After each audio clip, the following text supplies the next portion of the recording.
हाँ, तो मैं ये कह रहा था कि तो राजस्थान का मोटा मोटा मैंने जो बताया वो ये है। और आप किसी फालतू के नोट्स के चक्कर में न पड़े, और आपको जो नोट्स उपलब्ध कराए जाते हैं और जो कोचिंग क्लास में पढ़ाया जाता है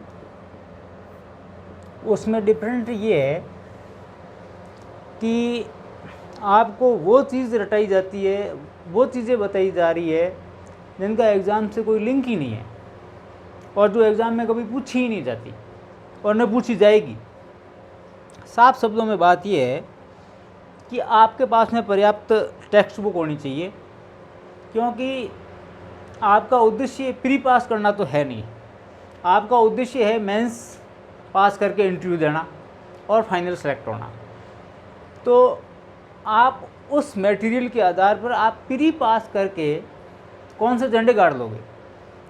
मैं आपको खरे खरे शब्दों में सुना रहा हूँ, इसका मतलब आप बुरा मत मानिए, लेकिन आपका टारगेट मेंस ओरिएंटेड होना चाहिए। आपका टारगेट कभी प्री ओरिएंटेड होना भी नहीं चाहिए। अगर आप प्री की तैयारी करते हो तो आप ये सोच के चलिए कि हम मेंस की तैयारी कर रहे हैं, क्योंकि सिलेबस तो वही है, मेंस का भी वही है, पीटी का भी वही है। तो आप जब पीटी का पढ़ रहे होते हो तो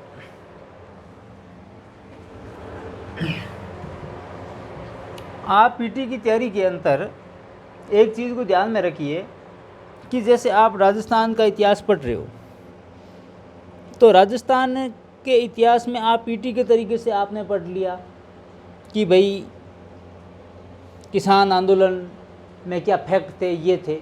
लेकिन अगर आपने बेसिक किताबें नहीं पढ़ी है तो आप किसान आंदोलन का एनालिसिस कैसे करोगे। बात ये है कि मेंस में मान लो पूछ लिया कि भाई 19वीं शताब्दी में राजस्थान के किसान आंदोलनों पर आप विवेचना कीजिए, या बिजोलिया किसान आंदोलन के बारे में बताइए, या बेंगू का बताइए, या सीकर आंदोलन का बताइए, या मारवाड़ का बताइए, जो भी है। तो आप उसका विश्लेषण कैसे करोगे बिना टेक्स्ट बुक के। और बिना टेक्स्ट बुक के आप कुछ भी नहीं कर पाओगे, क्योंकि आप फैक्ट टू फैक्ट एक सिद्धांत होता है, वो मैं आपको अगले वीडियो में बताऊंगा कि आपको बताना कैसे है। और कुछ लोगों का सुझाव है कि आपको पहले ये बताना चाहिए कि हमको पढ़ना कैसे है, लॉन्ग टर्म याद कैसे करना है। तो मेरे मन में आया है कि भाई मैं पहले ऐसे बता दूं कि आपको याद कैसे करना है चीज़ों को, लॉन्ग टर्म मेमोरी क्या होती है, शॉर्ट टर्म मेमोरी क्या होती है, और चीज़ों को कैसे लंबे समय तक याद रखें, और वो भी कम समय में।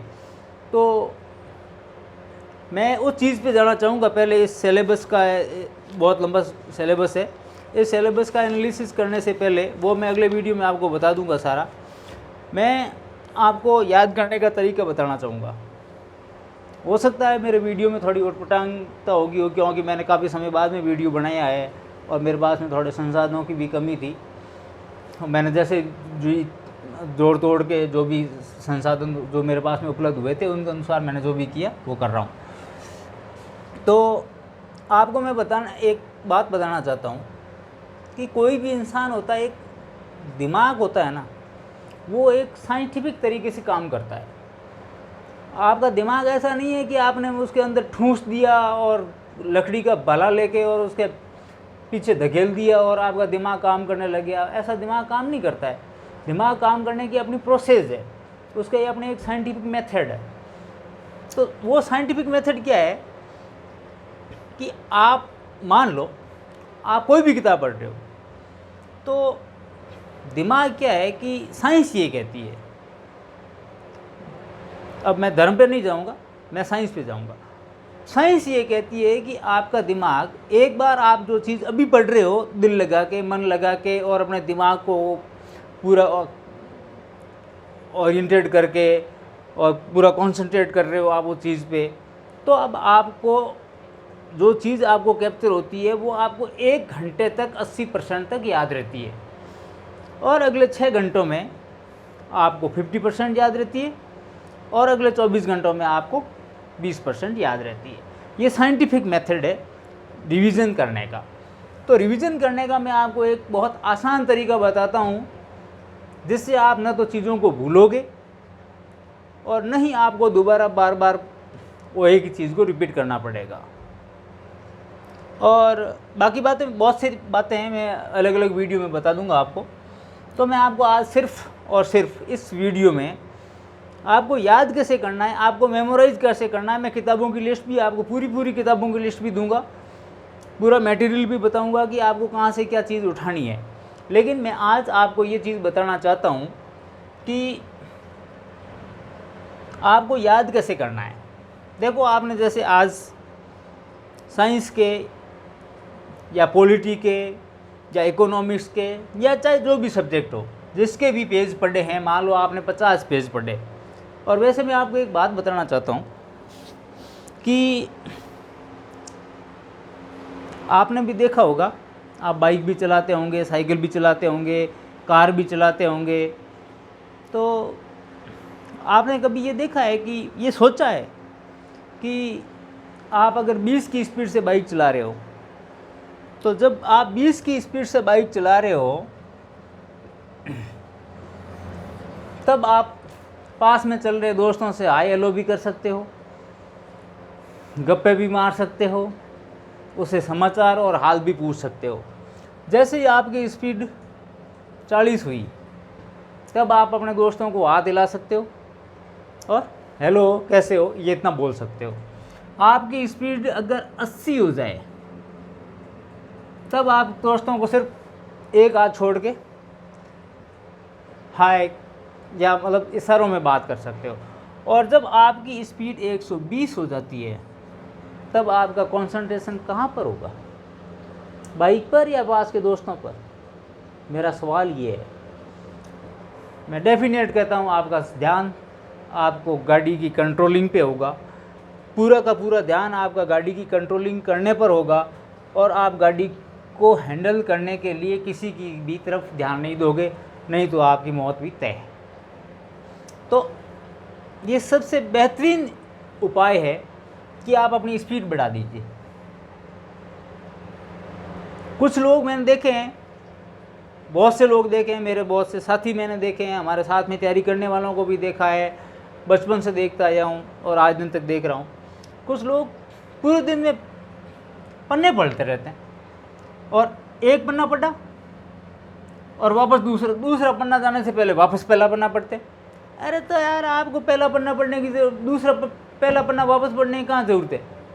आपको मन में ये ठान लेना है, और दिमाग आपके इशारों पे काम करता है, ये मशीन है, ये आपके मतलब कोई नौटंकी थोड़ी है, दिमाग पूरा साइंटिफिक है।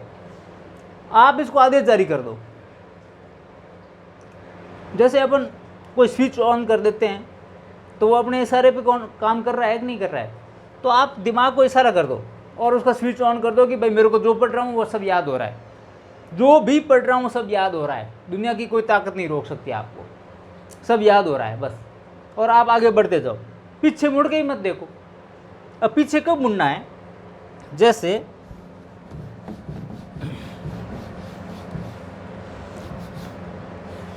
आपने आज दिन में 1 घंटे में कम से कम आदमी को 15 पेज पढ़ने चाहिए, 10 से 15 पेज, जैसा टॉपिक उसके अनुसार। अब आपने आज मान लो 100 पेज पढ़ ली, आपने 7 से 8 घंटा पढ़ाई की, या 20 घंटा की होगी, या 10 घंटा की होगी, जो भी है। आप उन 100 पेज को रात को सोते समय, कुछ लोगों की आदत होती है रात को लेट सोते हैं, सुबह लेट उठते हैं, कुछ सुबह जल्दी उठते हैं, और मैं तो उन लोगों को सलाम करता हूँ जो सुबह 5 बजे उठ के तिलक विलक लगा के और बिल्कुल लाइब्रेरी में जाके पढ़ते हैं, उनको तो मेरा नमस्कार है। और एकदम यूँ पानी को क्या कहते हैं उसको, सूर्य नमस्कार करके और वो जाते हैं कोचिंग वगैरह में बैग वैग लटका के, उनको तो मेरा दूर से सलाम है। मैं नॉर्मल लोगों की बात कर रहा हूँ, सामान्य ग्रामीण परिवेश के लोगों की। तो आप 10 घंटे पढ़ रहे हो, तो उन 10 घंटों में आपने जो 100 पेज पढ़े, आप अगली सुबह उठे, जब भी उठो उसमें देखो, उठने की, बैठने की, सोने की कोई टाइमिंग नहीं होती है। लेकिन एक बात याद रखना, बायोलॉजिकल जो क्लॉक होती है उसको आप सही करिए एग्ज़ाम से 20 दिन पहले। उसके लिए आपको 2-3 दिन हो सकता है कि दिक्कत भी आए, लेकिन उसको बायोलॉजिकल क्लॉक होती है उसको आप सही कर लीजिए एग्ज़ाम से पहले, क्योंकि एग्ज़ाम में दिमाग उसी अनुसार काम करता है जिस अनुसार आपने उसको ढाला है। जैसे कि मैं मान लो सुबह एग्ज़ाम का टाइम है 9 बजे और मैं रेगुलर उठता हूँ 11 बजे, तो मेरा दिमाग 9 से 11 काम नहीं करेगा प्रॉपर रूप से। इसलिए आप एग्ज़ाम से जस्ट पहले 10-15 दिन पहले 2-3 दिन गैप देके, उसमें हो सकता है टाइम ख़राब हो जाए तो होने दो उसको, उस गैप को चेंज कर दीजिए। उस बायोलॉजी की जो क्लॉक होती है उसको आप चेंज कर दीजिए ताकि आप एग्ज़ाम के अंदर प्रॉपर रूप से अपने आप को प्रेजेंट कर पाओ। तो मैं अपनी बात पे आता हूँ कि भाई आपने 10 घंटों में 10 पेज पढ़े आज, अगले दिन आपने 101वां पेज खोला, उससे पहले आपने जो 10 घंटों में पढ़ा उसको एक बार, पहले 101वां पेज मत पढ़ लीजिए, पहले वो 100 पेज पढ़े हैं उनको सरसरी नज़र से और बड़ी गहराई से 2 घंटे लगा के वापस पढ़ लीजिए। कौन से? जो आज पढ़ा है वो कल वापस पढ़िए 2 घंटे में। अब आप 101 पेज में पढ़ना शुरू कीजिए। आपके अगले 10 घंटे में जो आप पढ़ते हो, या मान लो आपका टाइमिंग है कि भाई हम तो 10 घंटे ही पढ़ेंगे, आपके पास में 8 घंटे बचे और मैं 80 पेज ही पढ़ूंगा, तो आप उन 80 पेज को पढ़ लीजिए, कोई दिक्कत नहीं है, लेकिन वो 100 पेज वापस पढ़िए। अब आप उन 100 पेजों को, ये हो गया पहला दिन, ये दूसरा दिन, अब आइए आप तीसरे दिन पे। अब आपके तीसरे दिन पे 180 पेज हो चुके हैं, ठीक है। कितने दिन हुए? 180। क्या पेज कितने हुए? 180। उन 180 पेज को आप चौथे दिन जब पढ़ते हो तो 181 पेज से मत पढ़िए, आप पहले पेज से पढ़िए। कहाँ से? पहले पेज से।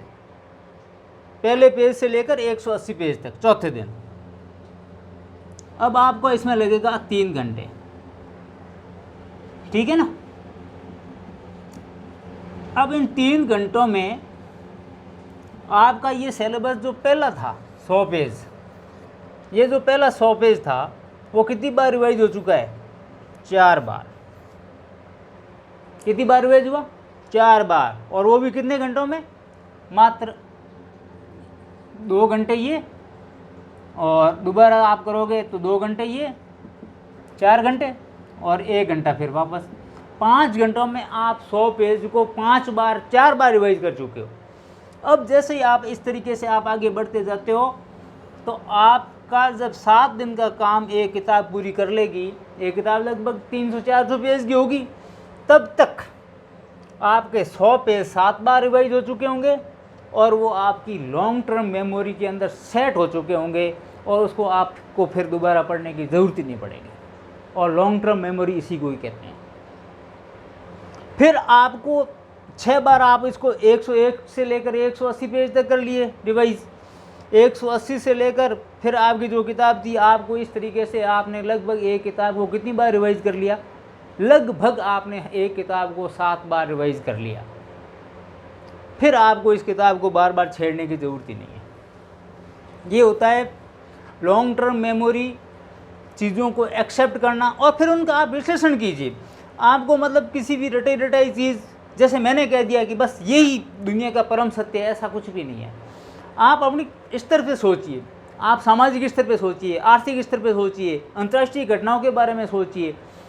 आप चीज़ों को इस तरीके से लीजिए कि भाई हमारे आसपास में क्या घटित हो रहा है, हमारे समाज की एक्सेप्टेशन क्या है, हम किस आर्थिक और किस वैज्ञानिक तरीके से आगे बढ़ना चाहते हैं, किस विधि से आगे बढ़ना चाहते हैं, आखिर हम चाहते क्या हैं।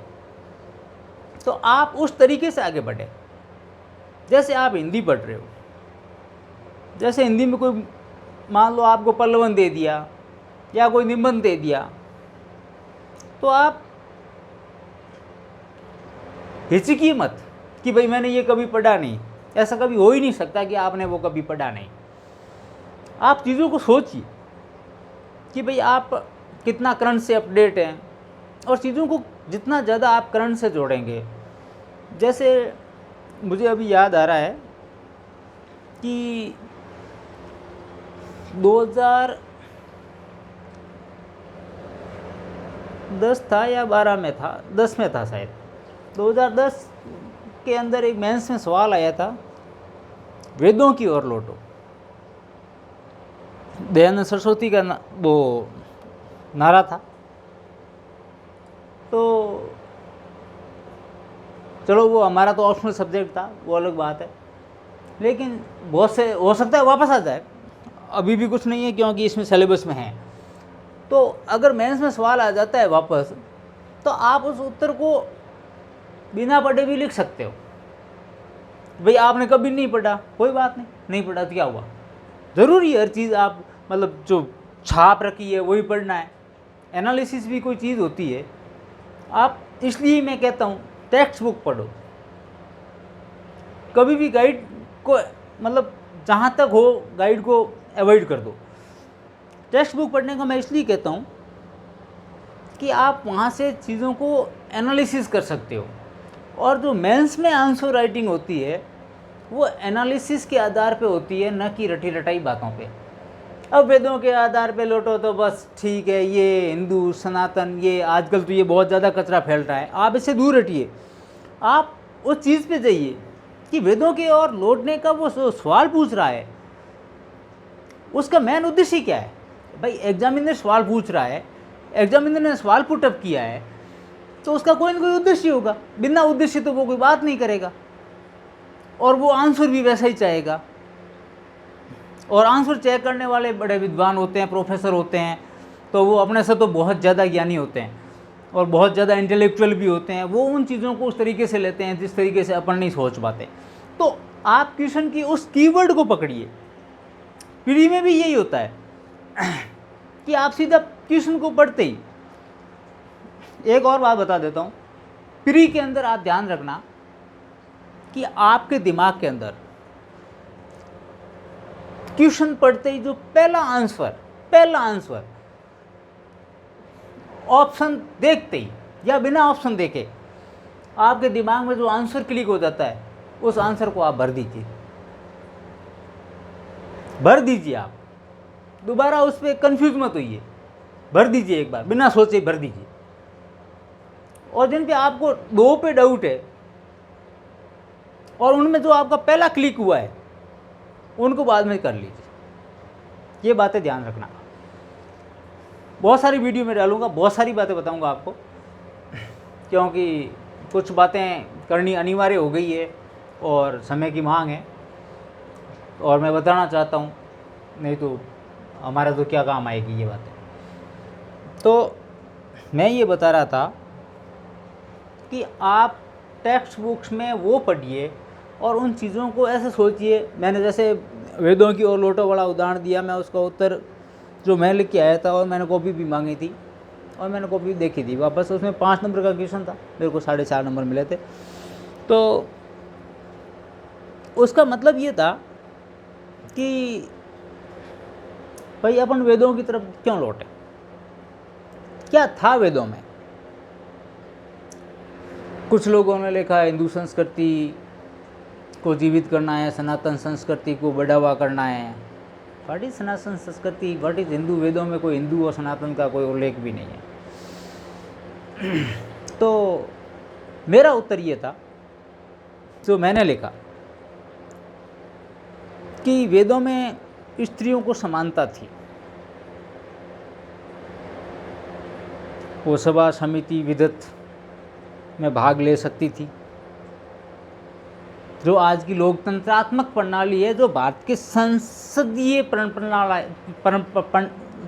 प्रणाली है, और जो भारत का संविधान है आज का वर्तमान का, उसमें निहित है। और समानता थी, जो भारत के संविधान का अनुच्छेद 14 कहता है कि सबको समान अधिकार है। शिक्षा में समानता थी, किसी भी प्रकार का जातिगत धार्मिक भेदभाव नहीं था, जो भारत के संविधान में अंतर्निहित है। तो मतलब ये मैं कुछ बातें लिख रहा हूँ, अब मुझे ज़्यादा याद नहीं आ रहा है वो एग्जैक्ट आंसर, लेकिन जो मैंने मोटी